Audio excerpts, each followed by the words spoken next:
Yeah, we're going to be talking about Brittney Force win at Night Under Fire, held at Summit Motorsports Park in Norwalk, Ohio on August 3rd. I know I'm kind of late getting this out, but let's go.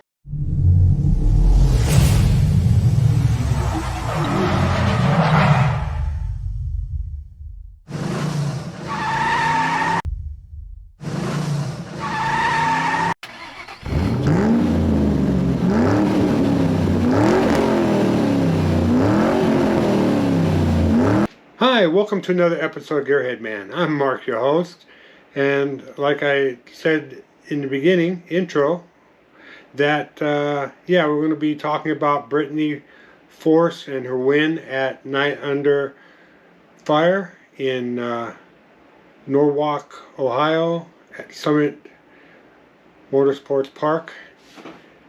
That was a pretty good win for her, and she kind of has high hopes and looking forward to another championship in Top Fuel.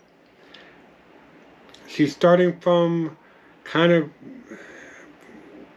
back a little bit, but if anyone can do it, Brittney can do it. I'm going to play this little news clip, and then we'll talk some more about it on the backside. All right, let's get going. Brittney Force wins Night Under Fire, Beckman debuts. Norwalk, Ohio, after an 11-year absence, two-time Top Fuel World Champion Brittney Force made the most of her Saturday return to the Cornwell Tools Night Under Fire, pushing her blue and black Cornwell dragster to the night's quickest time and fastest speed, 3.840 seconds at 320.20 miles per hour, en route to a momentum-building victory at Summit Motorsport Park. John Force Racing missed a double-up win in funny car when mechanical issues slowed Jack Beckman and the peak antifreeze and coolant Chevrolet Camaro SS to 8.766 seconds at only 85.51 miles per hour in a final round loss to Dale Creasy Jr. Bill Bader's events are always a highlight of the season, and competing in them is such a privilege, Brittney said. We ran the quickest ET in the first round, but, in the final, our car started to spin, the tires. Fortunately, it was good enough for the win, which gives us momentum heading into Brainerd, Minnesota, site of the August 16, 18 Lucas Oil Nationals, the next event in the NHRA's Mission Food Series.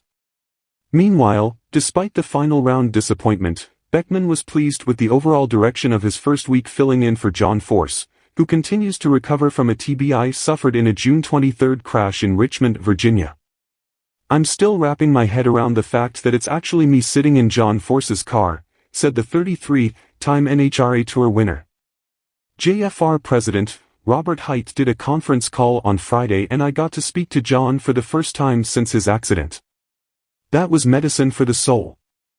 Then, John called me, Saturday, before I got in the car.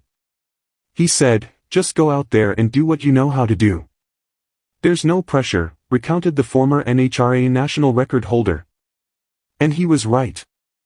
I actually came out here to get licensed and wound up having a ton of fun in the process. I got to know the members of John's peak team. I've known a few of them, but I got to spend more time with the rest of them, and, I guess, under the circumstances, you could not have asked for a better way to get indoctrinated to the car and the team, he said. After a setup run of 4.007 seconds at 308.28 miles per hour on Friday, Fast Jack was the number one qualifier Saturday with a first-round time of 4.047 at 309.34 miles per hour. Unfortunately, his final round troubles enabled Creasy Jr. to win in a pedestrian 6.395 seconds at 107.10 miles per hour. We had a couple of electric gremlins, which is always frustrating, said the man who taught more than 7,000 students the mechanics of the sport as an instructor at Frank Hawley's drag racing school. But it could have been worse. If it would have happened in Brainerd, it could have, really, put us behind the 8 ball. We got to step on the throttle a bunch of times, he said. I got the runs I needed to get my license renewed, and we probably learned a couple things about the car. Remember, John and I don't weigh the same, and our driving styles are a little bit different. The crew and I are going to have to meld our styles together to where everything is predictable again for them, like it was when John was driving. The biggest thing is now I know how to go home and visualize exactly what this car looks like, feels like, sounds like and responds like. I'll be better when we get to Brainerd. You have to remember, it's a brand new car. It had never been down the racetrack before, so I think we checked off all the boxes. Yeah, Brittney Force is doing great this year in Top Fuel. She's currently in 4th place. Coming down to the last 7 or 8 races. So she's in a good spot to win another championship. You know, she's the favorite of a lot of media and people who are in the know. They all give her, you know, good odds that she could, that Brittney could win another championship. I think she can do it. She's always strong. She never gives up until the end. You know, she's like a father. She got that from him. So I'm excited to see where she goes with this. Alright, got another video, kind of behind the scenes video of her in the car. So let's take a look at that.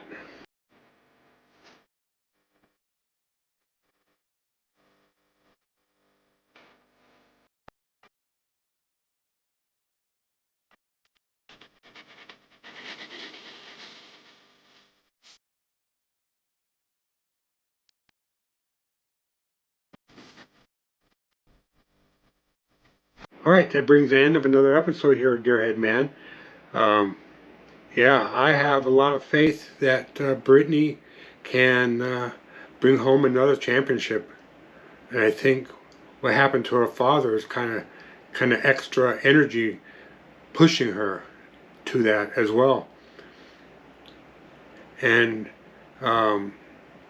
Jack Beckman, he's a lot of hope and prayers with him too. On Funny Car's side of the picture, to bring home another championship for John. I sure hope, you know, I sure hope he can do that. We'll keep a close eye on both of them and the rest of the team on how they move forward. Please leave any comments you have, any questions.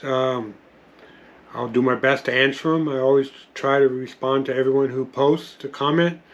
You know, the channel is growing because of for you out there, all the viewers.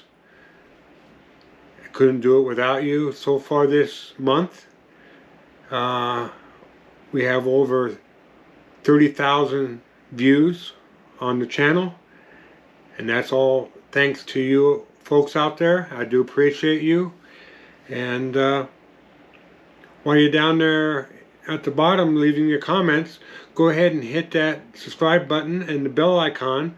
You know, the bell icon's important because every time I post a new episode, no matter if it's regarding John Force himself or the John Force Racing team or any other thing I'm creating content for, episodes for, you'll get a notification every time I post something.